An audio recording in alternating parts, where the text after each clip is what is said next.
Welcome to another Quacer Productions Cooking with Quacer. Today we're doing the meatloaf recipe that I really like. It's not my own recipe, but I will leave a link to the original version down in the comments section. I do make a couple of tweaks, as you will see in this video. Also, please watch the pilot episode of my science fiction series, Galactic Please. I will link to a playlist down below. Here is the ingredient list for cheesy barbecue meatloaf that I'm making in honor of Meatloaf, who recently passed away. Trust me, I would do anything for this recipe. The first ingredient is 2 pounds of ground beef. There's a little bit more here, but that's okay.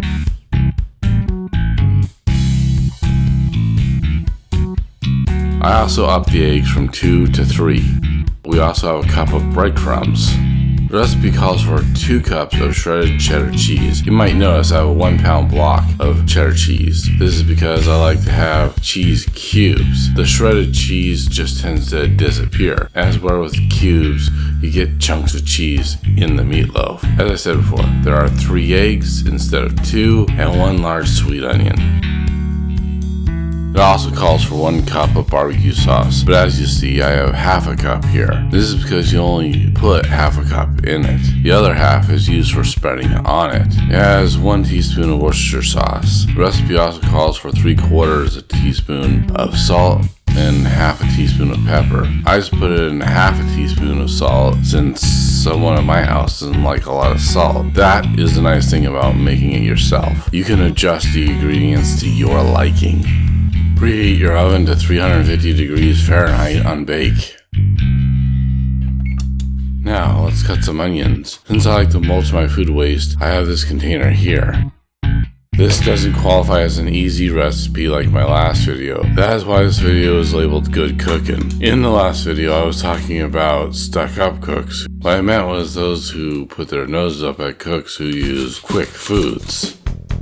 I really want to redo the last video on hot chocolate, but I am still working on playing with this format. So we cut up the onions. I do not have a particular method on how to do it though.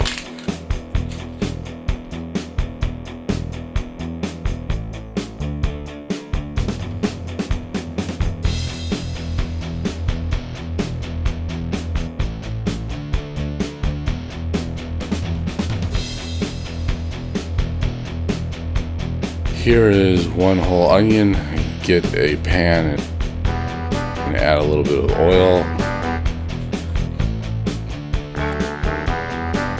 Dump it in the pan and put the onion on the burner. Cook on medium heat.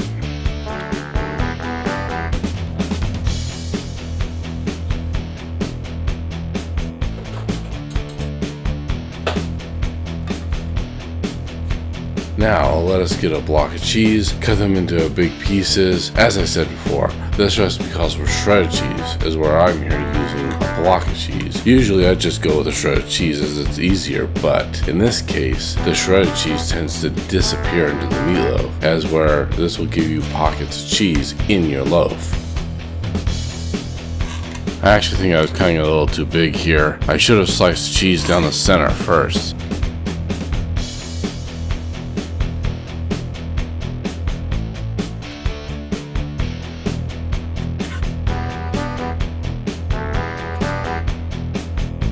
Here you can see me cutting some of the pieces in half. Now I am done with the onion. As I said before, you want to do this or else you'll have mostly raw onions in your meatloaf. Now it's time for assembly. We will not be needing the cutting board, so let's just throw that away. You'll need a large bowl for mixing.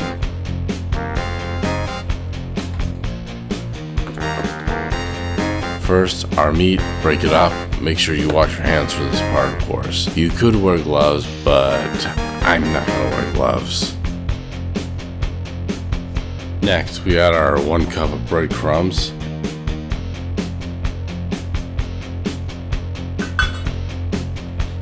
Add the cheese.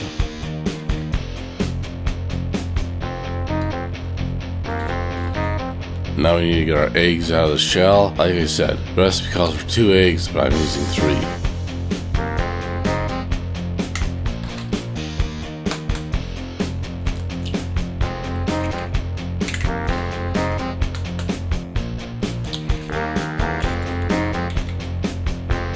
Add the onions.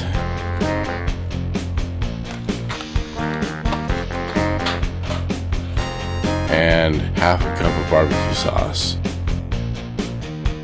Whenever I make this recipe, it's hard for me not to sing Meatloaf's I Would Do Anything for Love. Not because he passed away now. That song was just popular when I was growing up.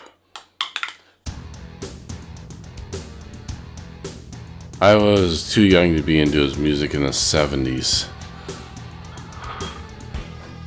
Now we add the Worcestershire sauce and salt and pepper. Now let's mix it together with our hands. I like this recipe because of its simplicity. I also like that it used barbecue sauce instead of ketchup or spaghetti sauce. Some people like to use the pan as a mold and then dump it out into a baking sheet, but I don't do that because you lose a lot of moisture and it'll end up being dry. Anyways, if you use lean meat like I am, then it should be okay. I'm using 90-10% meat to fat. Also, having a full meatloaf shape is part of the experience for me. Another nice thing is that the smaller size will cook quicker. Here I am filling it halfway. It makes about one serving each, but it is more of a single serving. Unless you are Arnold Schwarzenegger or maybe Meatloaf himself. But then again, I never met them, so I don't really know their eating habits. One nice thing is that it'll take only 20 to 25 minutes to cook, over the 60 to 75 minutes listed in the recipe that I have linked below. I probably should have cut the cheese smaller. It looks like it will yield about 9 meatloafs. Next, we put them on a pan to keep the oven clean from any leakage. Probably won't have any given the loaf pans are not full. And you put them in your oven. Near the end of the cooking, we will need to baste it with more barbecue sauce. The nice thing about doing it this way is each one gets more barbecue sauce than when you do a large loaf and then slice it. As I said before, 20 to 25 minutes, you are done. Much quicker cook time and I love it. Just make sure you have an internal temperature of 160. And of course, our last step is to plate it.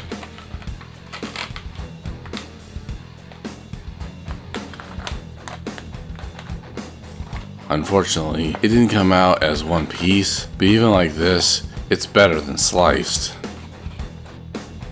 As you can see here, I have beans and mac and cheese. I do want to make these recipes in a future video. Till then, please watch my pilot episode of the Galactic Police. Let me know what you think about it.